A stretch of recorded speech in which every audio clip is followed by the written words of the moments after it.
ప్రాణాపాయ స్థితిలో ఉన్న ధీరజ్ వల్లి చెంప పగలగొట్టి నిజాన్ని బయటపెట్టిన వేదవతి నిజంగా నీదంతా జరగబోతుందా? అసలు ఏం జరిగింది అనేది ఈ వీడియోలో తెలుసుకుందాం. ధీరజ్ అయితే ఇక కళ్యాణ్ ఫోన్ని ట్రాప్ చేసి తన సిగ్నల్ ద్వారా కళ్యాణ్ ఎక్కడుంటాడో కనిపెడతాడో. ఇక కనిపెట్టి ప్రేమ ధీరజ్ ఇద్దరూ కూడా కళ్యాణ్ దగ్గరికి వెళ్ళి కళ్యాణ్ని చితకబోతారు. ఇక ధీరజ్ని చూసి కళ్యాణ్ అయితే షాక్ అయిపోతూ ఉంటాడు. రే, నువ్వు ప్రేమని బెదిరిస్తావురా? నీ దగ్గర ఉన్న ఫోటోల్ని వీడియోలను అడ్డం పెట్టుకొని ప్రేమని భయపెడతావురా? ప్రేమకి ఎవరూ లేరనుకున్నావా? ప్రేమ కోసం ఎవరు ఏమీ చెయ్యరనుకున్నావా? ప్రేమకి నేనున్నాన్రా, నిన్ను ఊరికినే వదిలిపెట్టను అని ధీరజ్ అయితే అంటూ ఉంటాడు. వీణ్ణి ప్రాణాలతో వదిలిపెట్టకూడదు ధీరజ్, వీణ్ణి అడ్డంగా నరికేయాలి. ఇలాంటి వెధవ మరొక ఆడపిల్ల జీవితాన్ని నాశనం చేయడని నమ్మకం ఏంటి? ఇలాంటి వాడిని భూమి మీద ఉండనివ్వకూడదు, వీడిని చంపేయాలి అని అంటూ ఉంటే అప్పుడే ఇక ధీరజ్ అయితే నువ్వు చెప్పింది నిజమే ప్రేమ, వీడిని చంపేయాలి అని అంటూ ఉంటాడు. ధీరజ్ కూడా అప్పుడే పక్కనే ఉన్న కర్రతో కొడుతూ ఉంటుంది ప్రేమ కళ్యాణ్ని. అప్పుడే ధీరజ్ అయితే కళ్యాణ్తో అంటూ ఉంటాడు, ఇంకోసారి నా భార్యకి ఫోన్ చేసి బెదిరించావంటే నిన్ను చంపేస్తాను, నీ దగ్గర ఉన్న ఫోటోలు వీడియోలు అన్నీ నాకు ఇవ్వు అని అడుగుతూ ఉంటాడు. ధీరజ్ అయితే అప్పుడే ఇక వీడిని ఇలా అడిగితే ఎందుకు ఇస్తాడు ధీరజ్, వీడు ఫోన్ లాక్కో అని అంటూ ఉంటుంది ప్రేమ. అప్పుడే ఇక ప్రేమ చెప్పినట్టే ధీరజ్ అయితే కళ్యాణ్ దగ్గర ఉన్న ఫోన్ని లాక్కుంటాడు. ఇక ఫోన్ని లాక్కొని అంటూ ఉంటాడు, ధీరజ్ అయితే ఈ ఫోను నా దగ్గరే ఉంటుంది, ఇంకోసారి ఏమైనా అమ్మాయిలతో నువ్వు ఇలాగే మోసం చేసి వాళ్ళని బ్లాక్మెయిల్ చేస్తున్నట్టు తెలిసిందంటే ఈసారి నిన్ను పైకి పంపిస్తాను అని అంటూ ఉంటాడు. అప్పుడే ఇక కళ్యాణ్ అయితే కోపంతో రగిలిపోతూ ఉంటాడు ధీరజ్ మీద.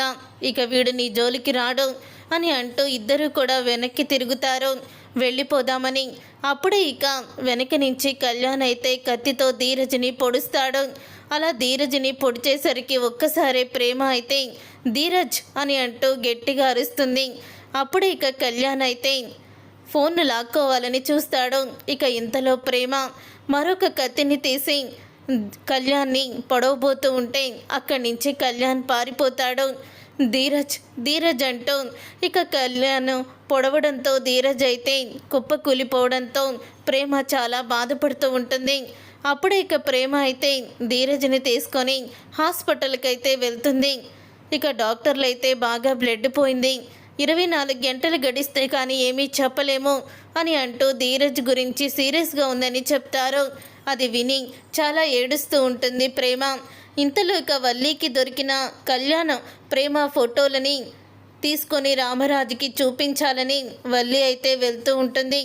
అప్పుడే ఇంకా ఊరిలో ఒక అతను వచ్చి మీ చిన్నోడు హాస్పిటల్లో ఉన్నాడు రామరాజు గారు, మీరు త్వరగా వెళ్ళండి అని అంటే అప్పుడే ఇక అది విని ఇక కుటుంబం మొత్తం కూడా హాస్పిటల్కి అయితే పరుగున వెళ్తారు. అప్పుడే ఇక వల్లి అయితే అసలు ధీరజ్కి ఏమయ్యింది, ఈ ఫోటోల్ని మావయ్య గారికి చూపించాలనుకున్నానే అని అనుకుంటూ ఉంటుంది వల్లి అయితే. ఇక ఆ ఫోటోల్ని తీసుకొని తను కూడా హాస్పిటల్కి అయితే బయలుదేరుతుంది.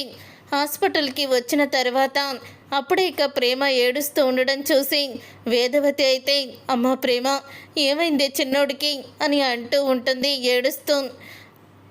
ధీరజ్ని ఒక అతను కత్తితో పొడిచాడు అత్తయ్య, అదైనా ప్రమాదంలో ఉన్నాడు అని అంటూ ప్రేమ అయితే ఏడుస్తుంది. అప్పుడే ఇక ప్రేమ అలా ఏడవడం చూసి రామరాజు కూడా చాలా బాధపడుతూ ఉంటాడు. డాక్టర్ని వెళ్ళి రామరాజు కనుక్కుంటాడు. 24 గంటలు గడిస్తే కానీ చెప్పలేమని డాక్టర్లు అనడంతో ఇంకా రామరాజు అయితే ఎంత డబ్బు ఖర్చు అయినా పర్వాలేదు, నా కొడుకు బ్రతకాలి అని రామరాజు అంటూ ఉంటాడు. అసలు నా కొడుకుని పొడిచిన వాడెవడో నాకు దొరకాలి, ఇప్పుడే పోలీస్ కంప్లైంట్ ఇస్తాను అని రామరాజు అయితే బయలుదేరిపోతూ ఉంటాడు. అసలు ధీరజ్ని ఎవరు పొడిచారో ప్రేమకి బాగా తెలుసు మావయ్య అని అంటూ ఉంటుంది వల్లి అయితే. అప్పుడే ఇక వల్లి అన్న మాటలకి అందరూ కూడా షాక్ అయిపోతూ ఉంటారు. ప్రేమకి తెలుసని నీకెలా తెలుసు అని అనగానే ప్రేమించిన వాడే ధీరజ్ని చంపాలని చూశాడు. ప్రేమ ప్రేమించిన వాడు ఇద్దరూ కలిసి ధీరజ్ని అడ్డు తొలగించుకోవాలని చూశారు. ఈరోజు ధీరజ్ ఈ పరిస్థితిలో ఉండడానికి కారణం ప్రేమే అని వల్లి అయితే మాట్లాడుతూ ఉంటుంది. ఆ మాట విని ఒక్కసారి నర్మదా అందరూ కూడా షాక్ అయిపోతూ, రామరాజు అయితే ఏంటి వల్లి పిచ్చి పిచ్చిగా మాట్లాడుతున్నావు అని అనగానే, నేను ఆధారాలతోనే మాట్లాడుతున్నాను మావయ్య, ఈ ఫోటోలు చూడండి అని కళ్యాణ్ ప్రేమ ఇద్దరు ఉన్న ఫోటోలను అయితే చూపిస్తుంది. ఇక ఆ ఫోటోల్ని చూసి రామరాజు షాక్ అయిపోతూ ఉంటాడు. అక్కడే ఉన్న వేదవతి కూడా ఆ ఫోటోల్ని చూస్తుంది. ఆ రోజు రోడ్డు మీద తరుముకుంటూ ఒక అతన్ని ప్రేమ వెళ్ళింది కదా, వాడు వీడే అని అంటూ ఉంటుంది. వల్లి అయితే ఇదివరకే ప్రేమ ఒకడిని ప్రేమించింది, మన ధీరజ్ని పెళ్లి చేసుకుంది అని ప్రేమ ఎలాంటిదో ఇప్పటికైనా అర్థమైందా మావయ్య? ప్రేమ ధీరజ్ని మోసం చేసే పెళ్లి చేసుకుంది. వాడు మోసం చేసి ప్రేమకి ఏ గర్భవతినో చేసి వెళ్ళిపోయి ఉంటాడో. మన ధీరజ్ని పెళ్లి చేసుకొని మనల్ని ఇంతలా దిగజార్చి అవమానపరిచి మీ గౌరవాన్ని తీయాలనుకుంది ప్రేమ అని అంటూ ఉంటే, అప్పుడే ఇక వేదవతి అయితే వల్లి చంప పగలగొడుతుంది. వల్లి చంప పగలగొట్టి, ప్రేమ గురించి ఒక్క మాట తప్పుగా మాట్లాడవంటే నిన్ను నిలువెల్లా నరికేస్తాను అని అంటూ వల్లికి దిమ్మ తిరిగే షాక్ ఇచ్చేస్తుంది వేదవతి అయితే.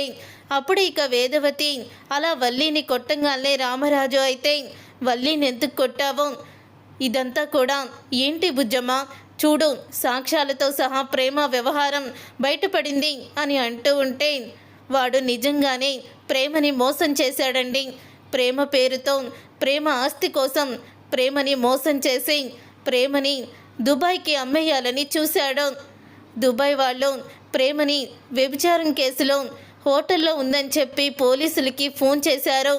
ఇక పోలీసులు వచ్చి ఎక్కడ వ్యభిచారిగా హోటల్ రూమ్లో దొరికేస్తుందేమో అని ప్రేమ భవిష్యత్తు కోసం నేనే చిన్నోడిని ప్రేమ మెడలో తాళి కట్టమని బలవంతం చేసి వాణ్ణి బలవంతంగా పంపించాను.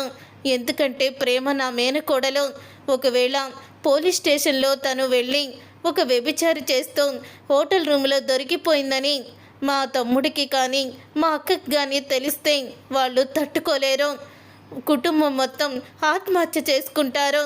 అందుకని నా కుటుంబాన్ని, నా పుట్టింటిని కాపాడుకోవాలని ఆ రోజు నా కొడుక్కి ఇష్టం లేకపోయినా నేనే బలవంతంగా ప్రేమ మెడలో తాళి కట్టించాను అని అంటూ వేదవతి చెప్తుంది.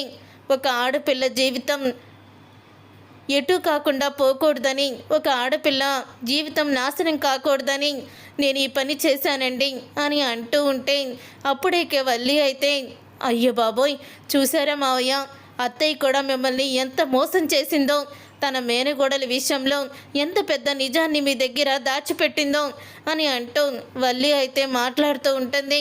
అప్పుడే చందు అయితే, నువ్వు నోరు మూస్తావా, మా అమ్మ చెప్తుంది కదా ఏం జరిగిందో, చెప్పాక కూడా అలా మాట్లాడతావేంటి అని అంటూ చందు అయితే అంటూ ఉంటాడు. అప్పుడే ఇక డాక్టర్ వచ్చి, ధీరజు రామరాజు గారు మీతో మాట్లాడాలని అనుకుంటున్నాడు అని అనగానే రామరాజు లోపలికి వెళ్తాడు. అప్పుడే ఇక రామరాజుతో ధీరజ్ అయితే, ప్రేమని నేను ప్రేమించలేదు నాన్న అని అంటూ చెప్పబోతూ ఉంటే, నాకు మీ అమ్మ అంతా చెప్పించిందిరా చిన్నోడా అని రామరాజు అంటూ ఉంటాడు. ఈ విషయంలో అమ్మ తప్పేమీ లేదు నాన్న, ఒక ఆడపిల్ల జీవితాన్ని నిలబెట్టాలని నా చేత ప్రేమ మెడలో తాళి కట్టించింది. అమ్మ స్థానంలో నువ్వున్నా కూడా అలాగే చేసేవాడివి. ఒక్కసారి ఆలోచించినాన్న, అమ్మని తప్పు పట్టొద్దు, అమ్మ ఏ తప్పు చెయ్యలేదో అని స్పృహ కోల్పోతాడు ధీరజ్ అయితే. సార్, పేషెంట్ మళ్ళీ స్పృహ కోల్పోయారు, మీరు బయట ఉండండి సార్ అని అంటూ ఉంటుంది నర్సు అయితే. అప్పుడు ఇక బయటికైతే వస్తాడు రామరాజు. ఎలా ఉందండి చిన్నోడికి అని అంటూ ఉంటుంది వేదవతి. చేసిందంతా చేసి భలే మాట్లాడుతున్నారు అత్తయ్య అని అంటూ ఉంటుంది వల్లి. మీ అత్తయ్య కాబట్టి ఒక చంప దెబ్బ కొట్టి వదిలేసింది, నేనైతే 2 చంప దెబ్బలు కొట్టేవాణ్ణి. తను ఎందుకు ఈ పెళ్లి చేసిందో కారణంతో సుద్ధా చెప్పింది, అయినా సరే నువ్వెందుకు అలా రియాక్ట్ అవుతున్నావో అని అంటూ ఉంటాడు రామరాజు అయితే. ఇక రామరాజు అన్న మాటకి వల్లి షాక్ అయిపోతూ ఉంటుంది. నన్ను క్షమించండి మావయ్య, నేనే తప్పు చెయ్యలేదు అని ఏడుస్తూ ఉంటుంది ప్రేమ అయితే. అమ్మ ప్రేమ, నువ్వే తప్పు చెయ్యలేదని నాకు అర్థమవుతుందమ్మా. కానీ నా దగ్గర ఈ విషయాన్ని మీరు దాచిపెట్టారనే బాధ తప్ప మీ అత్తయ్య నీ జీవితాన్ని ఒక కుటుంబాన్ని నిలబెట్టింది అని రామరాజు అయితే ఇక ప్రేమ చేసిన తప్పుని ఒప్పుగా భావిస్తాడు. ఇక ప్రేమ మీద జాలి చూపిస్తాడు తప్ప కోపాన్ని చూపించడు. చూసారుగా ఫ్రెండ్స్, రాబోయే కథలో ఖచ్చితంగా ఇలాగే జరగబోతుంది. మరి ఇలాగే జరగాలని మీరైతే కోరుకుంటున్నారా? అయితే వీడియోని తప్పకుండా లైక్ చేసి ఛానల్ని సబ్స్క్రైబ్ చేసుకొని పక్కనే ఉన్న గంట సింబల్పై ఆల్ అని క్లిక్ చేయండి. అప్పుడే మేము పెట్టే ప్రతి వీడియో మీరు మిస్ కాకుండా చూసేవచ్చు.